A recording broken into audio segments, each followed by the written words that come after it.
আসসালামু আলাইকুম প্রিয় শিক্ষার্থীরা, আশা করি আপনারা সবাই ভালো আছেন। আমরা আমাদের গত ক্লাসে আপনাদের লায়াবিলিটিস অ্যান্ড কন্টিনজেন্সিস নিয়ে একটা বেসিক নিয়ে ডিসকাশন করেছিলাম। আজকে এই ধারাবাহিকতায় একটা সরাসরি ম্যাথ দিয়ে শুরু করতে যাচ্ছি। তাহলে ফার্স্ট অফ অল আমরা একটু দেখে নিই আমাদের ম্যাথের মধ্যে কী কী বলা হয়েছে। On June 1, Excellent Company borrows টাকা 70,000 from Sonali bank on a 6 months 12% note. তার মানে হচ্ছে কীরকম, এক্সিলেন্ট কোম্পানি সোনালী ব্যাংক থেকে 70,000 টাকার একটা কী করলেন, টাকা ধার নিলেন কিসের এগেনস্টে, একটা নোটস পেয়েবলের এগেনস্টে। কন্ডিশন হচ্ছে কীরকম 12%। তার মানে সে 12% করে কি দিতে হবে, ইন্টারেস্ট দিতে হবে। প্রথমে খেয়াল করি আমাদের রিকোয়ারমেন্টে কী কী বলা আছে। Prepare the entry on June 1। জুনের 1-এ যেটা বলছে এটা নিয়ে একটা আমাকে জার্নাল দিতে বলছে। Prepare the adjusting entry on June 30। জুনের 30 তারিখ নিয়ে আমাকে একটা কী বলছে, সমন্বয় চাবেদা দিতে বলছে বা অ্যাডজাস্টিং এন্ট্রি বলছে। Prepare the entry at maturity. এটা ম্যাচুরিটি ধরা হচ্ছে কখন, ডিসেম্বরের 1। তার মানে ডিসেম্বরে যদি 1 হয়ে থাকে, এটা আমরা ক্যালকুলেশন করার সময় দেখে নেব। আগে জাস্ট একটু অপশনগুলো দেখে নিই। Assuming monthly adjusting entries have been made through November 30 পর্যন্ত। আচ্ছা যাক, তাহলে প্রথম আমরা রিকোয়ারমেন্ট 1-এ যাই। রিকোয়ারমেন্ট 1-এ কী বলা হয়েছে দেখেন, prepare the entry on June 1। June 1-এ কী বলছে, ও যদি টাকা ধার নেয়, ভালো করে খেয়াল করেন, মনে করবেন আমরা এখন কার হিসাব করতেছি, এটা journals of excellent company. Excellent company উপরে হেডিং থাকবে, নিচে জার্নালস। আমার এখানে স্পেসের কারণে আমি লিখতে পারিনি, এটা আপনারা আশা করি জার্নালসে যে একটা আমরা কমন হেডিং দিই, ওইভাবে আপনারা অ্যাজ ইউজুয়াল এখানে লিখে নেবেন। দেখেন স্যার, আপনি যদি লোন নেন, প্রথমে খেয়াল করেন আপনার কাছে কি আসে। আমি যদি ব্যাংক থেকে লোন নিই, আমার কাছে ইউজুয়ালি ক্যাশ আসবে। তাহলে সম্পদ যদি বেড়ে যায়, আমরা জানি কি ডেবিট। আমার তাহলে জার্নালের মধ্যে আমি লিখবো কীরকম, cash account debit. Cash account debit কত টাকা হচ্ছে আমার, 70,000 টাকা। Cash account debit. স্যার এখানে আসলে ডেবিট ক্রেডিট দেওয়াটা বাধ্যতামূলক নয়, টাকাগুলো যেই দিকে যায় ওদিকে বসিয়ে দিলে মানে ক্লিয়ার হয়। আমি তারপর আপনাদের বোঝার সুবিধার জন্য এখানে মূলত ডেবিট ক্রেডিটগুলো দিচ্ছি, আপনাদের বোঝার জন্য। চাইলে দিতে পারেন, এটা না চাইলে কিন্তু ভুল। আপনি যদি মনে করেন দিবেন না, কিচ্ছু যায় আসে না, ওই টাকাটা দেখে যে কেউ বুঝে নেবে। আমি তারপর আমরা যেহেতু একটা কনভেনশনাল ওয়েতে যেহেতু এতদিন শিখে আসছি, ওটা সুবিধার জন্য জাস্ট আমি একটু এভাবে নোট ডাউন করছি। তাহলে আমার কাছে কী আসছে দেখেন, ক্যাশ অ্যাকাউন্ট আসছে। এখন আমি কি লোনটা নিয়েছি কিসের এগেনস্টে দেখেন তো, 12% নোট। তার মানে একটা প্রদেয় বিলের এগেনস্টে। তাহলে একদিকে আমার সম্পদ আসছে, অপরদিকে আমার লাইবিলিটি কি বেড়ে গেছে। এই যে নোটস পেয়েবল, এটা আমার জন্য একটা কি লাইবিলিটি, তাই না? আমরা জানি সম্পদ অ্যাসেট অ্যান্ড এক্সপেন্স যদি বেড়ে যায় debit, income liability and equity এগুলো যদি বেড়ে যায় ক্রেডিট। মানে অপোজিট, অ্যাসেট অ্যান্ড এক্সপেন্স বেড়ে গেলে ডেবিট, কমলে কি ক্রেডিট না? অপরদিকে ইনকাম লাইবিলিটি অ্যান্ড ইকুইটি এই তিনটা যদি বেড়ে যায় তখন হবে ক্রেডিট, আর যদি কমে যায় তখন হবে কি ডেবিট। জাস্ট এই কনসেপ্ট একটু মাথায় রাখেন এখানে অ্যাজ ইউজুয়াল। তাহলে আমরা কি দেবো, ক্রেডিট হবে কি নোটস পেয়েবল ক্রেডিট কত টাকা, 70,000 টাকা।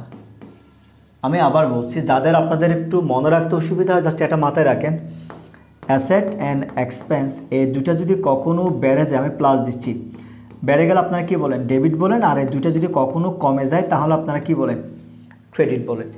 এই দুইটার পুরা অপোজিট হচ্ছে কি বাকি 3 প্রকার। আমরা জানি অ্যাকাউন্টস কত প্রকার, 5 টাইপস না, অ্যাসেট এক্সপেন্সেস, একটা কি আছে ইনকাম লাইবিলিটি,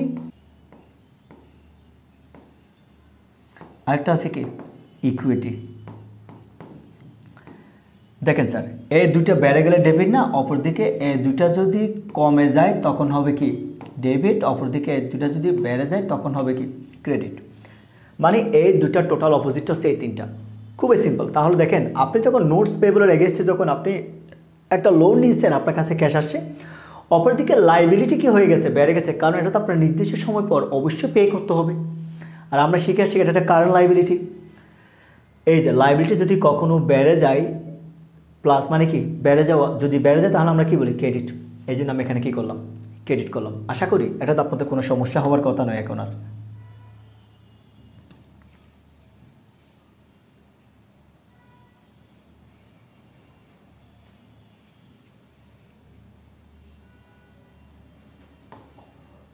এবার জাস্ট আমরা তাহলে যদি এটা হয়ে যায়, এবার একটু কারণটা আমরা লিখে দিই।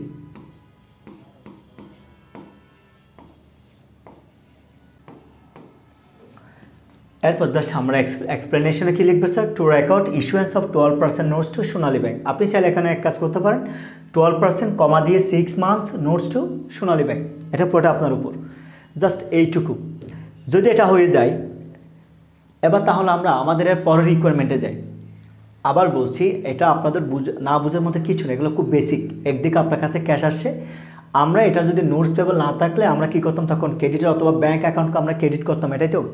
কিন্তু এখানে ব্যাঙ্ক আপনি কিসের এগেনস্টে নিচ্ছেন, নোটস পেবল, এটা এগেনস্টে নিচ্ছেন বিধে আমি জাস্ট এটাকে কী করে দিয়েছি, এখানে ক্রেডিট করে দিয়েছি, that's all. Prepare the adjusting entry on June 30। আচ্ছা স্যার, আমরা একটু খেয়াল করি, আমি তো এখন নোটস পেবলের এগেনস্টে একটা কী নিলাম, লোন তো নিয়ে নিলাম, তো এখন জুন মাসের শেষে 1 মাস যখন শেষ হয়ে যাবে, তাকে আমার কি দিতে হবে, একটা ইন্টারেস্ট দিতে হবে না প্রতি মাসে মাসে। আমি যখন লোন নিয়েছি আমি কন্ডিশন দিয়েছি কত দিয়েছি আমাকে, 12% আমাকে পার মান্থ ইন্টারেস্ট দিতে হবে। তার মানে মাস শেষে আমি তো এখন ইন্টারেস্টটা পেড করছি, কোনো জায়গায় তো কথাটি বলা হয় নাই। কারণ কেন, এখানে বলা হয়েছে অ্যাডজাস্টিং এন্ট্রি। তার মানে আপনাদের একটু কাইন্ডলি আমার যে একটা অ্যাডজাস্টমেন্টের ক্লাস আছে, একটু কাইন্ডলি দেখে নিন। অ্যাডজাস্টিং বিবিএ ফার্স্ট ইয়ার, আপনি যদি কখনো প্রিন্সিপাল অফ অ্যাকাউন্টিং অথবা ফাইন্যান্সিয়াল অ্যাকাউন্টিং আমার প্লে লিস্টে গিয়ে যদি ভিডিওর আমার চ্যানেলে গিয়ে আপনি যদি প্লে লিস্টে যদি খুঁজে দেখেন, ওখানে দেখবেন আপনি অ্যাডজাস্টিং এন্ট্রিতে মূলত কী কী নিয়ে ডিসকাস করা হয়েছে, একটা পুরো ডিটেলস ক্লাস আছে। আমি জাস্ট হালকা একটু রিমাইন্ড করছি। এখানে মূলত ইনকাম অ্যান্ড এক্সপেন্স যতগুলো অ্যাক্রেট অ্যান্ড প্রিপেড থাকে, অর্থাৎ যত প্রকার খরচ এবং আয়, বকেয়া এবং অগ্রিম থাকে, এগুলো নিয়ে কী করা হয়, ডিল করা হয়। ক্যাশ পেডগুলো এটা এখানে আসে না। আবার বলছি, অ্যাডজাস্টিং এন্ট্রিসের মধ্যে আমরা কী করি, যতগুলো এক্সপেন্স অ্যান্ড ইনকাম মানে বকে আছে অথবা অগ্রিম হয়েছে, আমরা জাস্ট এগুলোকে অ্যাডজাস্ট করি, এর জন্য এটাকে কী বলা হয়, অ্যাডজাস্টিং এন্ট্রি। তার মানে আমি ইন্টারেস্টের যে টাকাটা বলছে ওটা আমি এখনও দিই নাই, খরচের টাকা। একদিকে খরচের নামটা হবে কি দেখেন, ইন্টারেস্ট এক্সপেন্স ডেবিট,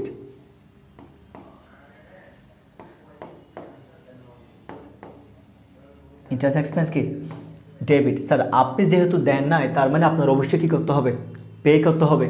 খরচের টাকা যদি বকেয়া থাকে, আমার লাইবিলিটির পরিমাণ কী হয়ে যায়, বেড়ে যায়। কারণ কেন, এটা আমার আজকে না হয় কালকে অবশ্যই দিতে হবে। এটা এক প্রকার একটা কি কারেন্ট লাইবিলিটি। কারণ দেখেন না, আপনি প্রতি মাসে মাসে কী করেন, আপনি ইন্টারেস্ট দিতে হয়। আপনার একটা নির্দিষ্ট মেয়াদ আছে কত মান্থস, 6 মান্থস, তার মানে হাইস্ট ইটস লেস দ্যান 1 ইয়ার। তার মানে এটা এক প্রকার আপনার জন্য কি কারেন্ট লাইবিলিটিস। তাহলে আপনি লিখবেন কি, ইন্টারেস্ট পেয়েবল ক্রেডিট। তার মানে একদিকে খরচ বেড়ে গেছে, অপরদিকে আপনার কি লাইবিলিটি বেড়ে গেছে। আচ্ছা, এটা যাদের বুঝতে অসুবিধা হয়, আমি আপনাদেরকে একটা ছোট্ট জিনিস দেখাই। আমরা যখন ধারে পারচেস করি, তখন আমরা কি বলি বলেন, পারচেসটা কিন্তু আপনার জন্য এক প্রকার একটা এক্সপেন্স। আমি মনে রাখার জন্য বলি কি ক্রপা, মানে ক্রয় অ্যাকাউন্ট ডেবিট, পাতে মানে ক্রপা তো পথে কি পাওনাদার বলি আমি। তার মানে পারচেস অ্যাকাউন্ট ডেবিট, অ্যাকাউন্টস পেয়েবলকে আপনি কী করেন, মানে ক্রেডিট করেন না, লাইবিলিটি বেড়ে, ঠিক সেম। এখানে জাস্ট কী হচ্ছে, খরচের নামটা কি interest payable, same formula, same procedure. এবার তাহলে 1 মান্থে কত হয়, আমরা একটু হিসাব করে দেখি। ধরেন আপনার 70,000 ইন্টু কত, 12%, তাহলে কত হলো এটা, 12% যদি হয় 7 12 কত, 8,400 টাকা। এবার 8,400 টাকাকে আমি তো 1 মাসের বসে, তাই না, আপনি 12 দিয়ে ভাগ করেন, কত হয় দেখেন তো, 7 12 84, তাহলে 700 টাকা। আপনার যেহেতু 1 মাসের হিসাব করতেছি আমরা, 1 মাসে হচ্ছে কত, 700 টাকা। কেমনে করছি দেখেন, 70,000 টাকার পুরো 12% কত হয়, 8,400 টাকা। এটা কিন্তু পুরো বছরেরটা, আমাকে তো পুরো বছরেরটা বলে না, আমাকে বলছে কয় মাসেরটা, 1 মাসেরটা। তাহলে আমার 1 মাসে করলে টোটাল অ্যামাউন্টকে আমি যদি 12 দিয়ে ভাগ করি, তাহলে 1 মাসের টাকাটা আমি কি পেয়ে যাচ্ছি। 1 মাসে কত হচ্ছে, 700 টাকা। এখানে অ্যাজ ইউজুয়াল আমরা বসিয়ে দিই 700। জাস্ট এবার আমরা একটু এখানে এক্সপ্লেনেশনটা লিখে দিই।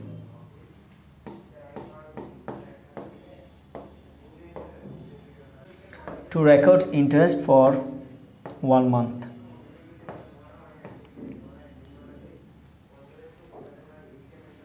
এটা হয়ে গেছে। যদি এটা হয়ে যায়, এবার আমরা আমাদের রিকোয়ারমেন্টের 3 নাম্বারটা যাই। কি বলছে দেখেন, prepare the entry at maturity. অর্থাৎ এখন আমি যে নোটস পেবলের এগেনস্টে আমি যে লোনটা নিয়েছিলাম, এটার কি হয়ে গেছে স্যার, ম্যাচুরিটি হয়ে গেছে। তার মানে আমার টাকাটা কি করতে হবে, পুরো টাকাটা আমার রিটার্ন করতে হবে, মানে পেইড করতে হবে। আমি যে নোটস পেয়েবল এগেনস্টে যেই টাকাটা নিয়েছি এখন আমার পুরো টাকাটা কি করতে হবে, পেইড করতে হবে। অলরেডি করে দিচ্ছি, ম্যাচুরিটি মানে অলরেডি পেইড করে দিচ্ছি। Assuming monthly adjusting entries have been made through November 30, আমাকে ধরে নিতে হচ্ছে আমি এখানে অ্যাডজাস্টমেন্ট এন্ট্রিটা করছি কত পর্যন্ত, নভেম্বর 30 পর্যন্ত। তাহলে ভালো করে খেয়াল করে, যদি জুন হয়, June, July, August, September, October, November, তার মানে কয় মাসের আমি ইন্টারেস্ট দিয়েছি, 6 মাসের। আবার বলছি জুনের 1 তারিখ, দেখেন এখানে অনেকের একটু ক্যালকুলেশনে ভুল হতে পারে, এই জিনিসটা মাথায় নেন। জুনের 1 তারিখ মানে এটা পুরো মাসের সুদ আমার দিতে হবে। অপরদিকে এটা যদি মনে করেন জুনের লাস্ট তারিখ কত, ধরেন আমি যদি বলি জুন 30, আমি যদি বলি কত, জুন 30, তখন আমার জুনকে বাদ দিয়ে বাকিটা হিসাব করতে হতো, তখন আর জুনের টাকাটা হতো না। কারণ জুনের 30 তারিখ যদি আমি নিয়ে থাকি, ওই মাসে তো আমি আর কোনো ইন্টারেস্ট দিই নাই, তাই না? তখন জুনটাকে বাদ দিয়ে July, August, September, October, November হতো। তখন হতো কত মান্থের, 5 মান্থসের। কিন্তু এখন বলছে কি জুনের 1 তারিখ, যেহেতু জুনের 1 তারিখ বলছে আমাকে, তার মানে আমার আলটিমেটলি জুনটাকে ধরতে হবে। তা আমরা কাউন্ট করলে কত হয়েছে আর দেখেন, June, July, August, September, October, November, total 6 month. তাহলে দেখি আমরা আমাদের 6 মান্থে কত হয় দেখেন।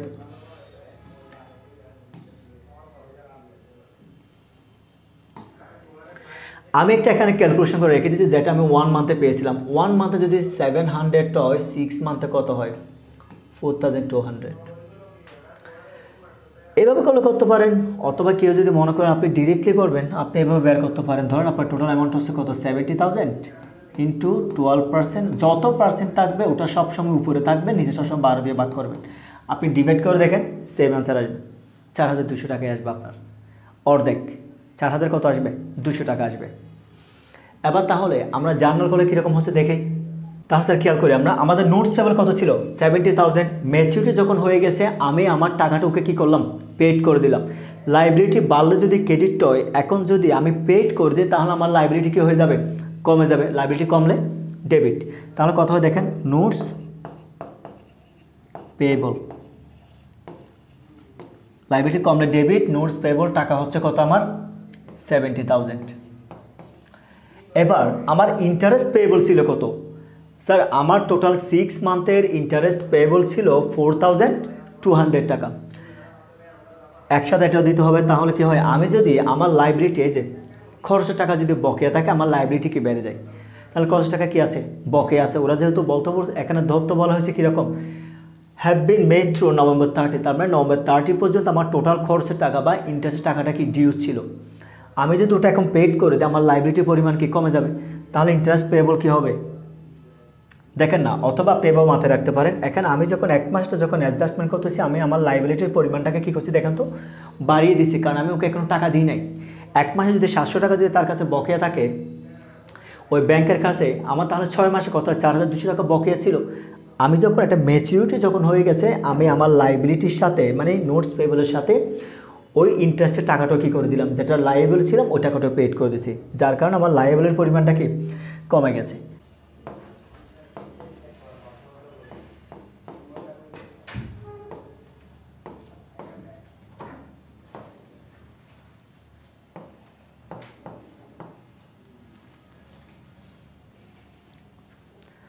তাহলে দেখেন একদিকে আমার লাইবিলিটি কি আবার কমে গেছে, যার কারণে আমি লিখলাম কি ইন্টারেস্ট পেয়েবল 4200। আপনার যদি এটা ফিগার আউট করতে অসুবিধা হয়, আপনাকে একটু নোট করে দিচ্ছি যাতে আপনারা দেখে বুঝতে পারেন। 70,000 ইন্টু 12% ইন্টু 6 বাই কত 12, এই 6 মাসেরটা 4200 টাকা। এখন এগুলো পেড করার ফলে আমার নিশ্চয়ই কি ক্যাশ টাকা বেড়ে গেছে নাকি কমে গেছে, অবশ্যই আমার ক্যাশ টাকা কমে গেছে। এজন্য আমার অ্যাসেট কমলে আমরা কি বলি, credit cash account.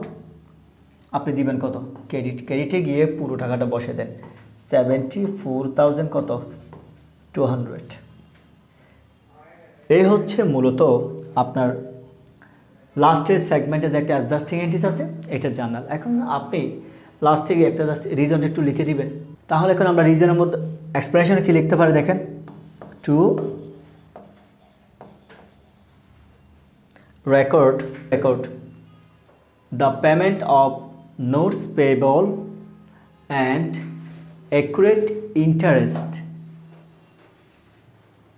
due to the maturity, অর্থাৎ ম্যাচুরিটি কারেন্ট যেই টাকাটা পেড করা হয়েছে জাস্ট আমরা ওটাকে কী করলাম, রেকর্ড করলাম।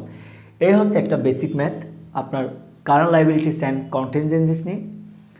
আশা করি ইনশাল্লাহ এটাতে আপনার তেমন কোনো সমস্যা হবে না। ভালো থাকবেন। আসসালামু আলাইকুম।